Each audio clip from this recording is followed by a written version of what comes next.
गलत फहमियों ने दूरियां पैदा कर दी, वरना आज हम दोनों साथ बैठे होते। नमस्कार, जय हिंद। 24वां अध्याय चल रहा है 8वीं कक्षा का सामाजिक विज्ञान का राष्ट्रीय आंदोलन का आज दूसरा पार्ट, जहां से जो फैक्ट हैं, जो प्रश्न बन सकते हैं, वो फैक्ट है जो शामिल किए हैं। लाइक कर दें वीडियो को, सभी ग्रुप में शेयर कर दें। शुरुआत करते हैं। राष्ट्रीय आंदोलन पार्ट 2। पहला फैक्ट जो आप सभी को ज्ञात है, तिलक ने नारा दिया, कौन सा? स्वतंत्रता मेरा जन्म सिद्ध अधिकार है और मैं इसे लेकर रहूँगा। किसका नारा है? तिलक साहब का। ये सवाल है जो कई बार पूछा गया है। अगला, तिलक के संपादन में मराठी अखबार निकलता था, कौन सा? केसरी। तो देखिए यहाँ पे ये सवाल बन गया, तिलक के संपादन में मराठी अखबार कौन सा निकला? केसरी। और ये ब्रिटिश शासन का कट्टर आलोचक था। बंगाल विभाजन की बात करें तो 1905 में वायसराय कर्जन ने बंगाल का विभाजन किया था। बंगाल विभाजन कब हुआ? 1905 में। किसने किया? वायसराय कर्जन ने। बंगाल उस समय ब्रिटिश शासन का सबसे बड़ा प्रांत था, लेकिन अंग्रेज अपने हितों के कारण इसका विभाजन कर दिया इन्होंने। अगला फैक्ट देखिए, 1906 में मुसलमान जमींदारों और नवाबों के एक समूह ने ढाका में क्या किया? ऑल इंडिया मुस्लिम लीग का गठन किया था। 1906 में ऑल इंडिया मुस्लिम लीग का गठन कब हुआ? 1906 में। ठीक है, कहाँ पे? ढाका में। और इस लीग ने जो बंगाल विभाजन किया था अंग्रेजों ने, उसका क्या किया? सपोर्ट किया, समर्थन किया। और मुसलमानों के लिए ये भी मांग की गई इनके द्वारा कि एक अलग निर्वाचिका की व्यवस्था की जाए अपने लिए। यहाँ से इन फैक्टों को ध्यान रखना। आगे एक फैक्ट की और बात करते हैं कि गांधी जी है जो अफ्रीका से कब लौटे थे। यह प्रश्न भी कई बार पूछा गया। तो गांधी जी 46 वर्ष की उम्र में 1915 में दक्षिण अफ्रीका से भारत लौटे थे। कब लौटे थे? 1915 में। कहाँ से? दक्षिण अफ्रीका में। आगे बात करते हैं रोलेट एक्ट की, रोलेट सत्याग्रह की।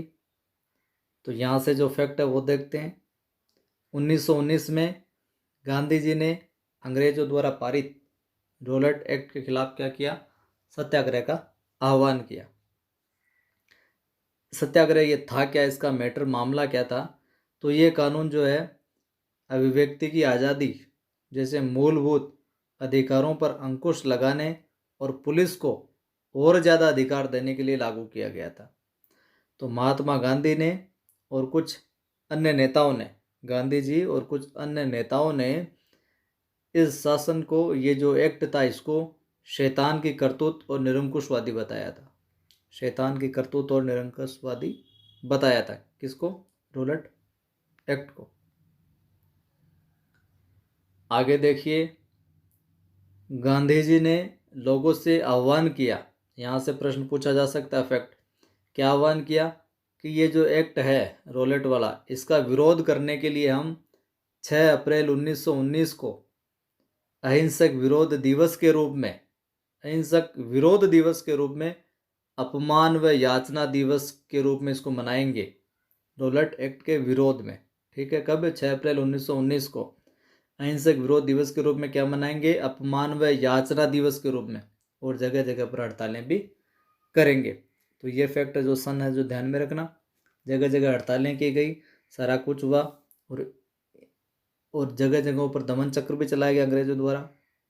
और इसी दमन चक्र का परिणाम था कि बैसाखी यानी कि 13 अप्रैल के दिन अमृतसर में जो सभा चल रही थी, उसमें उसमें जनरल डायर द्वारा जलियांवाला बाग में क्या किया? ये हत्याकांड किया गया, गोलियां चलवाई गई थी।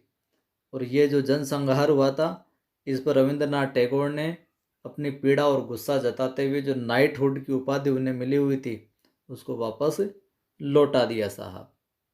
तो नाइटहुड की उपाधि टैगोर साहब ने किस घटनाक्रम के बाद में लौटाई थी? जलियांवाला बाग हत्याकांड के विरोध में।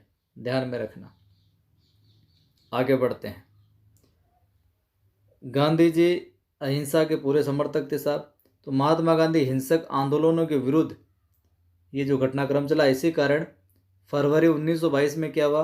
जब किसानों की एक भीड़ ने चोरा चोरी पुलिस थाने पर हमला कर दिया, चोरा चोरी जो कांड हुआ था उसे जला दिया, तो गांधी जी ने अचानक क्या जो असहयोग आंदोलन चल रहा था उसको क्या कर दिया, वापस ले लिया। और उस दिन क्या 22 पुलिस वाले मारे गए थे। और क्यों मारे गए थे? किसान बेकाबू हो गए थे क्योंकि पुलिस ने उनके शांतिपूर्ण जुलूस पर क्या की थी, गोली चलाई थी, इसलिए। एक फैक्ट और देख लेते हैं आगे इस वीडियो में। 1930 में सविनय अवज्ञा आंदोलन शुरू किया गया। कब किया गया? 1930 में सविनय अवज्ञा आंदोलन। आगे बात करते हैं अगले फैक्ट की। 1927 में फिर अंग्रेजों ने, इंग्लैंड में बैठे ब्रिटिश सरकार ने लॉर्ड साइमन की अगुवाई में एक आयोग है जो भारत भेजा था 1927 में, लॉर्ड साइमन की लीडरशिप में। और ये आयोग जो था वो भारत के राजनीतिक भविष्य का फैसला करने वाला था। इसी के अकॉर्डिंग भारत का राजनीतिक भविष्य क्या होगा वो तय होने वाला था। लेकिन इस आयोग का विरोध इसलिए हुआ क्योंकि इसके अंदर कोई भी भारतीय प्रतिनिधि नहीं था, किसी भी भारतीय कैंडिडेट को शामिल नहीं किया गया था इस आयोग में। और इस फैसले की वजह से भारत में भारी असंतोष व्याप्त हुआ और प्रदर्शनकारियों का नारा था क्या? साइमन वापस जाओ, साइमन गो बैक। आगे और फैक्ट देख लेते हैं। जवाहरलाल नेहरू की अध्यक्षता में 1929 में एक प्रस्ताव पारित किया गया, 1929 में। और इस प्रस्ताव के आधार पर ही पहले 26 जनवरी 1930 को पूरे राष्ट्र के अंदर स्वतंत्रता दिवस है जो मनाया गया था, 26 जनवरी 1930 को। और देख लेते हैं फैक्ट 2। 1930 में गांधी जी ने क्या ऐलान किया कि वो नमक कानून है जो तोड़ेंगे। और 6 अप्रैल 1930 को सार्वजनिक रूप से नमक कानून है जो इकट्ठा करके नमक कानून का उल्लंघन किया था इन्होंने 6 अप्रैल 1930 को। ये साबरमती अपने अनुयायियों के साथ में चले थे और 6 अप्रैल 1930 को नमक कानून इन्होंने तोड़ा था। तो जय हिंद। आज के इस वीडियो में ये थे कुछ विशेष फैक्ट। अच्छे लगे तो लाइक करें, शेयर करें, पहली बार देख रहे हैं तो सब्सक्राइब कर लीजिएगा।